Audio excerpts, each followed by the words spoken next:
গছ ভাল পোৱা মানুহৰ কথাৰে আজিৰ কাহিনীটো হ'ব। প্ৰকৃতিৰ বুকুত যিজন মানুহে নিজক বিলীন কৰি দিব পাৰে, পুৱা শুই উঠাৰ পৰা ৰাতি শোৱালৈ যি সেউজীয়াৰ কথা চিন্তা কৰিব পাৰে, যি গছ গছনিৰ কথা চিন্তা কৰিব পাৰে, যি পাৰিপাৰ্শ্বিকতাৰ কথা চিন্তা কৰিব পাৰে, সেইবোৰ মানুহ মানসিকভাৱে সাংঘাতিক ধৰণে এজন ইতিবাচক চিন্তাৰ পৰিপূৰক প্ৰকৃত মানুহ হৈ পৰে। তেওঁলোকক কেতিয়াও নেতিবাচক চিন্তা, নেতিবাচক কথাই তেওঁলোকৰ মনত ঠাই নাপায়। কাৰণ প্ৰকৃতি আৰু সেউজীয়াৰ মাজত নিজক বিলীন কৰি সমগ্ৰ সত্তাটোৰ সৈতে যুঁজিবলৈ, সমগ্ৰ সত্তা এটা পৰিৱেশ গঢ়ি তুলিবলৈ সেই মানুহবোৰ সাধাৰণতে সাংঘাতিক ধৰণে পৰিপুষ্টি হৈ পৰে।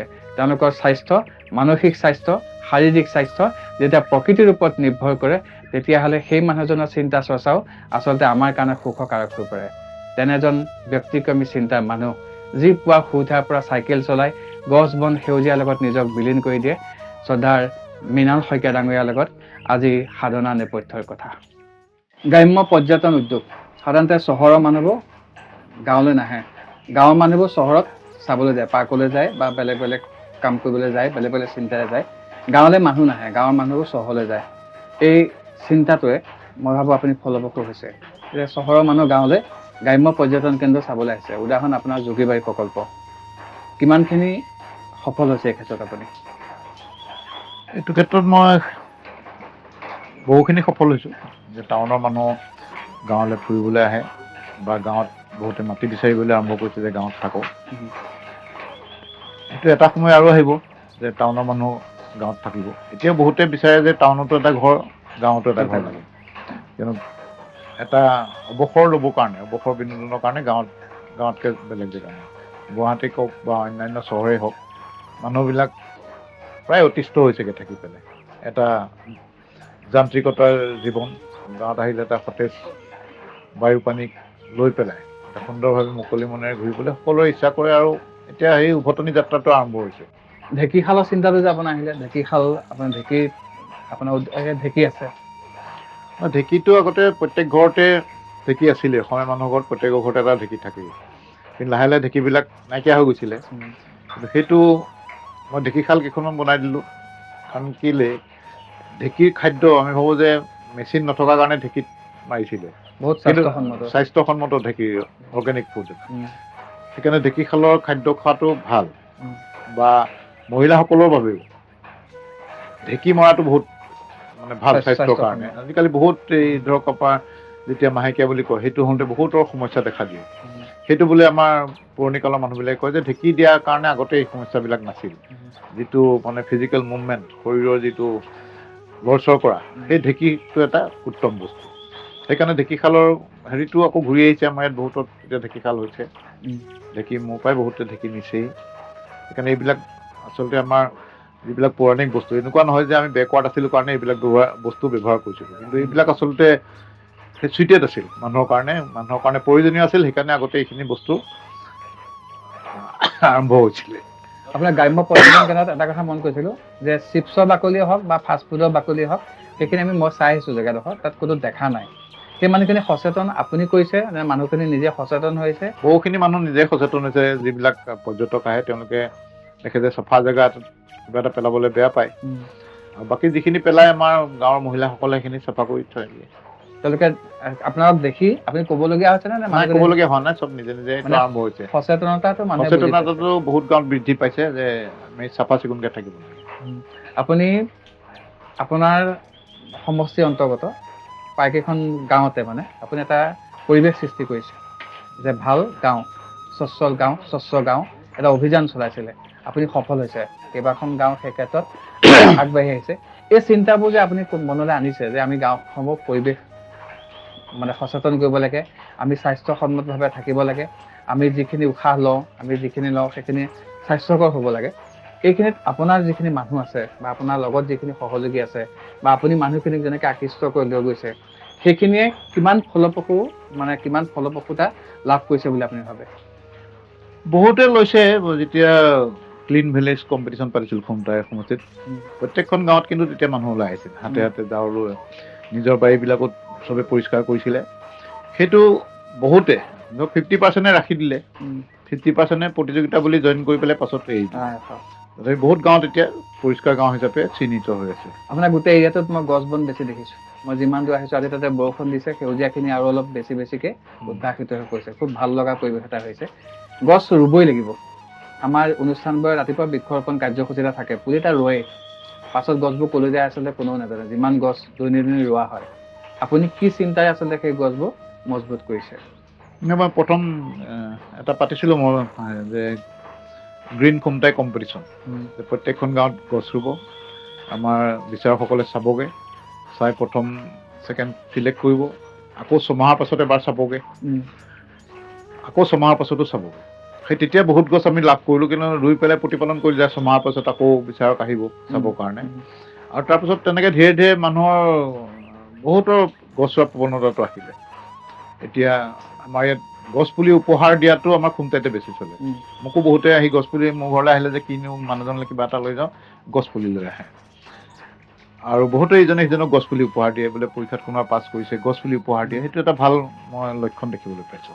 গামোচাখন কি ক'ব মানে? গামোচাখন দিয়ে, যদি গামোচাখন বাহিৰত শালত বোৱা গামোচা, সেইটো মইতো চিধাই কওঁৱেই মই যে এনেকুৱা গামোচা দিব নালাগে, নিদিব।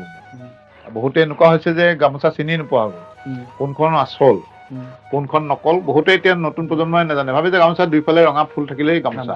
সেইটো নহয়। আমাৰ যিখিনি অৰিজিনেল গামোচাটো এটা চাইডেহে ফুল থাকে, তাঁতত বোৱা, সেইখিনি অৰিজিনেল গামোচা। এতিয়া মেচিনত বনাই দুইফালে ফুল দিয়ে ডাঙৰ ডাঙৰ গামোচাবিলাকে, মানে বিকৃত ৰূপে ধাৰণ কৰিছে। মই দেখিছোঁ প্ৰয়োজনতকৈ বেছি ডাঙৰ কৰে, প্ৰয়োজনতকৈ বেছি ডাঙৰ গোটেই গামোচাখনেই ফুলে আঁকি দিয়ে। আকৌ চাউথ ইণ্ডিয়াৰ পৰা আহে, খুব চুটি ক'ৰবাৰ পৰা আহে, বাহিৰৰ পৰা, মানে মুখখনো মুচিব নোৱাৰি, গা মুচিলেও দাগ লাগিব, এনেকুৱা গামোচাও আহে। সেইবিলাকো প্ৰচলন হ'বলৈ ধৰিলে। সেইকাৰণে গামোচাৰ ক্ষেত্ৰত অলপ আমাৰ সজাগতা হোৱা উচিত, কাৰণ গামোচাৰ প্ৰকৃত মৰ্যাদাটো নাইকিয়া হৈছেগৈ। আমাৰ শিপিনীসকলক আপুনি উৎসাহিত কৰিছে। মই তাঁতশাল বনাই দিছোঁ বহুত। এক অৰ্থত আমাৰ গামোচাখন যেতিয়া ব্যৱহাৰ হ'ব, আমাৰ শিপিনীসকলে সেই অৰ্থটো পাব যে আমাৰ মাজত থাকিব, সেই উদ্যোগটো বাহিৰলৈ নাযায়। চাইকেলৰ প্ৰসংগত যদি যাওঁ, যে আপুনি চাইকেল চলায়, পুৱাতে শুই উঠি আপুনি চাইকেল চলায়, তাত 3টা কথা জড়িত হৈ আছে। প্ৰথম কথা আপোনাৰ নিজৰ স্বাস্থ্য, দ্বিতীয় কথা আপোনাৰ লগতে হাজাৰজনৰ স্বাস্থ্য, আপোনাক অনুসৰণ কৰে। কিন্তু বহুত মাক বাপেকে মটৰচাইকেল কিনি দিব লগা হৈছে, তেল পুৰিছে, ইন্ধন আচলতে আমাৰ এই প্ৰদূষণ কৰিছে। আমাৰ অঞ্চলটো প্ৰদূষণ কৰিবলগীয়া নাছিলে। আপুনি ভাবেনে আপোনাৰ এই যাত্ৰাটো, চাইকেলৰ যাত্ৰাটো ভৱিষ্যত প্ৰজন্মই বহুত ভাল ধৰণে আগুৱাই লৈ যাব পাৰিব বুলি? পাৰিব। মানুহৰ আমি চাইকেলটোক যদি আমি প্ৰমোট কৰোঁ, যে চাইকেলটো আচলতে তল খাপৰ এটা বাহন নহয়, যে বহুতে ভাবে যে মই চাইকেল চলাই মানুহ আহিব যে ইয়াৰ বাইক নাই সেইকাৰণে চাইকেল চলাইছে। চাইকেলৰ এটা ষ্টেণ্ডাৰ্ড আছে, আৰু এইখন হৈছে এটা অৰ্গেনিক ভেহিকল। চাইকেল আপোনাৰ বহু ক্ষেত্ৰৰ পৰা লাভজনক হয়, প্ৰদূষণৰ ক্ষেত্ৰত বিশেষকৈ।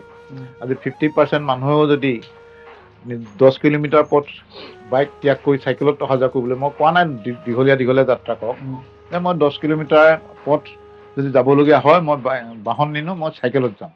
50% মানুহ যদি এই হেবিটটো লৈ লয়, তেতিয়া আমাৰ যান জঁটৰ প্ৰব্লেম নাইকিয়া হ'ব, পাৰ্কিঙৰ প্ৰব্লেম নাইকিয়া হ'ব, পইচা বাচিব, স্বাস্থ্যৰ কাৰণে উপকাৰিতা হ'ব, আৰু বিশেষকৈ প্ৰদূষণৰ ক্ষেত্ৰত এখন প্ৰদূষণমুক্ত আমি পৃথিৱী পাম। মানুহে সাধাৰণতে বেলেগ বেলেগ ধৰণৰ মেলা পাতে। আপুনি ফল মূলৰ কেতিয়াবা মেলা পাতে, গছৰ মেলা পাতে। এই যে চিন্তাবোৰ কৰি আছে, এই চিন্তাবোৰে আপোনাৰ যিখন সপোনৰ অসম বা আপোনাৰ যিখন সপোনৰ খুমটাই, সেইখনক আৰু কি কি নতুনত্বই আপুনি আচলতে আগবঢ়াই নিব খোজে? নহয়, এইটো গছ আৰু ফুল। মই মেলা পাতোঁ যেতিয়া, তাত মই এক্সিবিশ্যন পাতোঁ, বহুত গছৰ এক্সিবিশ্যন আহে, মোৰ মানুহ তেনেকুৱা। আৰু স্কুলীয়া ল'ৰা ছোৱালীবিলাকে গৈ এই গছৰ লগত চিনাকি হয়। কাৰণ আমাৰ থলুৱা গছ থাকিলেও আইডেণ্টিফাই কৰিব নোৱাৰে কোনো ল'ৰা ছোৱালীয়ে। সেইটো প্ৰথম পৰা তেওঁলোকৰ প্ৰতি আচলতে গছৰ প্ৰতি মৰমটোও বাঢ়ি যাব, যে গছক ইমান ভালকৈ ইয়াত ৰাখিছে। ফুল লাগে, ফুল হ'লে পখিলা হ'ব, পখিলা হ'লে পৰিৱেশ ভাল থাকিব। সেইকাৰণে সেইখিনি, আৰু দেখা গৈছে যে য'তেই মই ফুলৰ মেলা পাতিছোঁ, গছৰ মেলা পাতিছোঁ, তাতে সেই ফুলৰ প্ৰতি মানুহৰ প্ৰৱণতা বাঢ়িছে। প্ৰত্যেক ঘৰৰ মানুহতে মই দেখোঁ যে ফুলে ভৰি পৰিছে, গছ ৰুবলৈ আৰম্ভ কৰিছে। সেই তেনেকৈ মই মানুহৰ মাজত সজাগতা আনিব বিচাৰোঁ। এই যে মানুহৰ মাজত আজিকালি ধৰক বেমাৰৰ সংখ্যা বাঢ়িছে, ৰোগৰ সংখ্যা বাঢ়িছে, মানে আমাক সেইবোৰ শিকাইছে। তাৰ ফলত আমি নগৰীকৰণ কৰিবলৈ গৈছোঁ, গাঁওবোৰ আমি বহুত ক্ষেত্ৰত আমি আচলতে নগৰৰ লগত তুলনা কৰিবলৈ যাওঁ। আমাৰ গ্ৰাম্য অৰ্থনীতিয়ে হওক বা আমাৰ গ্ৰাম্য পৰম্পৰাই হওক, সেইখিনি আমি সাধাৰণতে নগৰীকৰণ কৰিবলৈ গৈছোঁ। তাৰ ফলত লোকচান কাৰ হৈছে? লোকচান গোটেই সমাজখনৰে হৈছে। গাঁও টাউন টাউনটোত অফিচ কাছাৰী থাকে, ডাঙৰ বজাৰখন তাত থাকে, কিন্তু গাঁৱৰ যিটো মৰ্যাদা, যিটো পৰিচয়, সেইটো আমি কোনো হেৰুৱাই দিব নালাগে, সেইটো ৰাখিব লাগে। মই আপোনাৰ সৈতে কথা পাতি থাকোঁতে আপোনাৰ এটা ফোন আহিছিলে, আপোনাক কোনোবাই এখন তোলনি বিয়া খোৱাৰ নিমন্ত্ৰণ এটা দিছিল, যে আপুনি কৈছে যে আমাৰ পৰম্পৰাত নাছিলে। আপুনি আপোনাৰ পৰম্পৰাটো ধৰি ৰাখি আহিছে। বহুত ক্ষেত্ৰত আপুনি মাছ মৰা আমি দেখিছোঁ, আপুনি টকোনা পুখুৰী সিঁচাও আমি দেখিছোঁ, যে আপুনি এটা পৰম্পৰা বৰ্তাই ৰাখিছে। আপুনি ভাবেনে যে আপোনাৰ এই কামখিনিয়ে, আপোনাৰ এই চিন্তাখিনিয়ে আৰু বহুত মানুহক উৎসাহিত কৰি আমি প্ৰকৃত অৰ্থত যিখন সমাজ বিচাৰিছোঁ সেই সমাজখন ৰাখিব পাৰিব? দুই এজনে যদি আৰ্হিটো লয় তেতিয়াও বহুত তেনেকে সমাজখন ধৰি ৰাখিব মানে লাগিব। এজনে ৰাখিলেও বহুত। হাজাৰজনে অনুসৰণ কৰিব, যিটো ক্ষেত্ৰত আপুনি কাম কৰিছে। আৰু তাৰ শেহতীয়াকৈ আমাৰ মাজত দেখা দিয়া এটা ডাঙৰ সমস্যা হৈছে, আমি আমাৰ সন্তানক সাধাৰণতে যে যেতিয়া শিক্ষা দিবলৈ কৈছোঁ, যে আমি তেনেহ'লে ডাক্তৰ হ'ব লাগিব, ইঞ্জিনিয়াৰ হ'ব লাগিব, নম্বৰ পাব লাগিব, আমি সেইখিনিৰ মাজত আমি লৈ ফুৰিছোঁ। আপোনাৰ সন্তান আছে, আপুনি অভিভাৱক, আপুনি আজিৰ প্ৰজন্মক আচলতে কেনেকুৱা ধৰণে শিক্ষা লোৱাটো আমাৰ শৈক্ষিক প্ৰেক্টিকেল শিক্ষা এটা লাগে, যোনে যি বনক, ডক্তৰ বনক, ইঞ্জিনিয়াৰ বনক, কিন্তু জীয়াই থাকিবলৈ, পৃথিৱীত যদি একো নাইকিয়া হৈ যায়, বোলে পৃথিৱী স্তব্ধ হৈ গ'ল, নিজে বাচি থাকিবলৈ সেই নিজৰ গুণ কিছুমান লাগিব। আজি কাৰোবাক এটাক যদি ৰঙালাও গুটি এটা দি দিয়ে, যে এইটো তই ৰু, বেছিভাগৰ আইডিয়াটো নাপাওঁ কি কওঁ, জাষ্ট সি ৰুব লাগে, সেইটো আইডিয়াও বহুতৰ নাই। সেই প্ৰেক্টিকেল গুণখিনি মানুহক লাগে। আমি আগৰ স্কুলত পঢ়োঁতে আমাৰতো LP স্কুলত থাকোঁতে আমি বাঁহ কিনি স্কুলৰ বাউণ্ডেৰী জেওৰা দিছিলোঁ। আজিকালি যদি ল'ৰা ছোৱালীয়ে আৰু বাঁহ বিচাৰি ফুৰে, মাক বাপেকে মাষ্টৰক গৈ পিটিবগৈ যে পঢ়িবলৈ পঠাইছোঁ এইবিলাক, কিন্তু সেইবিলাক প্ৰেক্টিকেল না। আমি এতিয়া জেওৰা দিব জানো, কিবা কৰিব জানো, পুখুৰী সিঁচিব জানো, সেইটো আমাৰ প্ৰেক্টিকেল। বোলে মানুহ বোলে মাছ বোলে নাইকিয়া হ'ল, মাছ ক'ৰ পৰা খাব, কোনোবাই ধৰিও নিদিয়ে, তো নিজে ধৰিবলৈ জানিব লাগিব। সেইখিনি কিছুমান বস্তু যি ইমান ডাঙৰ অফিচাৰে হওক, যিয়ে নহওক, নিজৰ কিছুমান চলিব পৰা ক্ষমতাটো নিজৰ হাতত লাগে। আপুনি আৰু এটা ভাল কাম কৰিছে, সেইটোকে আমি দেখা যে মেল মৰা অভ্যাস, মই মেল শব্দটো কৈছোঁ, আপুনি বেয়া নাপাব, যে আমাৰ 2-3জন মানুহ গোট খাই যেতিয়া আমাৰ আলোচনা এটা হয়, কথা বতৰা হয়, সেইটো আমাৰ নাইকিয়া হৈ গৈছে। সেইটো কাহিনী চাই একমাত্ৰ মোবাইলে। আমি 2জন মানুহ বহিলোঁ, মই মোবাইলটো পিটিকি আছোঁ, মই আপোনাক কি আছোঁ গুৰুত্ব নিদিওঁ। কিন্তু আপুনি যেতিয়া ৰাতিপুৱা খোজকাঢ়িবলৈ যাতে হওক, 3-4জন মানুহৰ লগাই যিটো মেল মৰা অভ্যাস এটা গঢ়িছে, ইও স্বাস্থ্যসন্মত, কিন্তু ইও সামাজিকভাৱে এটা ইতিবাচক চিন্তা কঢ়িয়াইছে। আপোনাৰ সেই মেলবোৰত সাধাৰণতে কেনেকুৱা ধৰণৰ আলোচনা হয়? মই যেতিয়া ছেকেণ্ড মাৰি যাওঁ, ক'ৰবাত যদি দেখোঁ 2-3জন মানুহ বহি আছে, ময়ো অলপ কথা পাতিলোঁ, হাঁহি ফূৰ্তি কৰিলোঁ, কথা পাতিলোঁ, গাঁৱৰ কথাকে পাতিলোঁ, বা তেওঁলোকে সমস্যাৰ কথাও ক'লে। সেই তেতিয়া যেনেকৈ মোক ক'ব পাৰে, এখন মিটিং পাতি তাত মই ডাইচত বহি থাকিলে কেতিয়াও সেইখিনি কথা ক'ব নোৱাৰে। সেই তেনেকৈ আচলতে মই সমস্যাবিলাকৰ কথা, সৰু সৰু সমস্যা কিছুমানৰ কথা গম পাওঁ। আপুনি মানুহবোৰৰ মাজত আছে নে মানুহবোৰ আপোনাৰ মাজত আছে? সেইটোৱে, মানুহখিনি মোৰ মাজত আছে, ময়ো মানুহৰ মাজত আছোঁ, তেনেকৈ চলি আছোঁ। মানে আপোনাক চবৰে মাজত মৃণাল দা, চবৰে মাজৰ এজন মৃণাল দা। তাৰমানে আপোনাক কিবা আশা ক'বলৈ, আপোনাৰ বিষয়ে কিবা এটা ক'বলৈ, ভাবিবলৈ মানুহক কিন্তু সময় নালাগে। সেই পৰিৱেশটো আপুনি নিজে আনিছে? নিজে নিজে হৈ গৈছে। ঠিক আছে, আমি গোটেই বিষয়টো আচলতে প্ৰকৃতিকেন্দ্ৰিক। আমি ভৱিষ্যত আচলতে প্ৰজন্মই আমাৰ যে যি শিক্ষা ল'ব লাগিব, সেই শিক্ষা প্ৰকৃতিৰ পৰা ল'ব লাগিব, সময় পৰা ল'ব লাগিব। সেই শিক্ষা মোবাইল হওক, সেই শিক্ষা বা বেলেগ আধুনিক যুগৰ কৃত্ৰিমতাৰ পৰা নহয়, প্ৰকৃতিৰ পৰা শিক্ষা লাগিব। আৰু সেই কামটোকে আচলতে আপুনি কৰি আছে। আপুনি নজনাকৈ আচলতে এটা ভাল কাম হৈ আছে, আৰু সেই ভাল কামটো আন বহুজনে অনুসৰণ কৰি আছে। কিন্তু আপোনাৰ এটাই মই ভাবিম যে আমাৰ ক'ৰবাত দুৰ্বলতা আছে, আপোনাৰ কামখিনি নিৰ্দিষ্ট এলেকাত বেছিকৈ সোমাই আছে, এই সমষ্টিটোত বেছিকৈ সোমাই আছে। আমি বিচাৰিম যে আন বহুজনে যে এই কামখিনি কৰক, যিখিনি কাম কৰিলে আচলতে আমাৰ ভৱিষ্যত প্ৰজন্মৰ ইতিবাচক চিন্তা এটা আগবাঢ়ি যাব লাগিব, কাৰণ তেওঁলোক স্বাস্থ্যসন্মত হ'ব লাগিব। আপুনি আজি স্বাস্থ্যকৰ পৰিৱেশ এটা এইটো অঞ্চলত গঢ়ি তুলিছে, তাৰ কাৰণে আপোনাক আন্তৰিক ধন্যবাদ জনাইছোঁ। আৰু এই পৰিৱেশটো আচলতে আমি বিচাৰিম, আপুনি আমাৰ শ্ৰোতাসকলক এটা কথাই কওক যে আমি ভৱিষ্যতৰ যিখন অসম বিচাৰিছোঁ, সেই অসমখন কেনেকুৱা হোৱাটো বিচাৰোঁ। আমাৰ প্ৰকৃতি ফাৰ্ষ্ট, নেচাৰ ফাৰ্ষ্ট। প্ৰকৃতি থাকিলে মানুহ থাকিব। আমি মানুহবিলাক নাথাকিলেও প্ৰকৃতি জীয়াই থাকিব, কিন্তু প্ৰকৃতি বোলে গছ বন সকলো ধ্বংস হৈ গ'ল, মানুহ জীয়াই থাকিব নোৱাৰে। কিন্তু প্ৰকৃতিৰ প্ৰতি মৰম থাকিলে মানুহৰ প্ৰতিও মৰম থাকিব, মাইণ্ডবিলাক কুল হৈ থাকিব, যিটো আমাৰ যুদ্ধং দেই মনোভাৱ, সেইবিলাকো নোহোৱা হ'ব। এটা চৰাই চাই আপুনি দিনটো কটাব পাৰে, তাৰ নাচ বাগ, ইফালে গ'ল সিফালে গ'ল, নিজৰ সন্তানক হেৰি খুৱাইছেগৈ। মোৰ ইয়াতে অজস্ৰ চৰাই বাঁহ থাকে, মই এইবিলাক চাইও কেতিয়াবা ঘৰত থাকিলে এইবিলাক চাই আমোদ পাওঁ। তেনেকে প্ৰকৃতিৰ লগত বিলীন হৈ থাকিলে মানুহৰ একো সমস্যা নহয়। নহয়। ঠিক আছে, মই আপোনালোকক এটা কথা যাম যে আমি সদায় প্ৰকৃতিৰ লগত সহবাস কৰিব লাগে।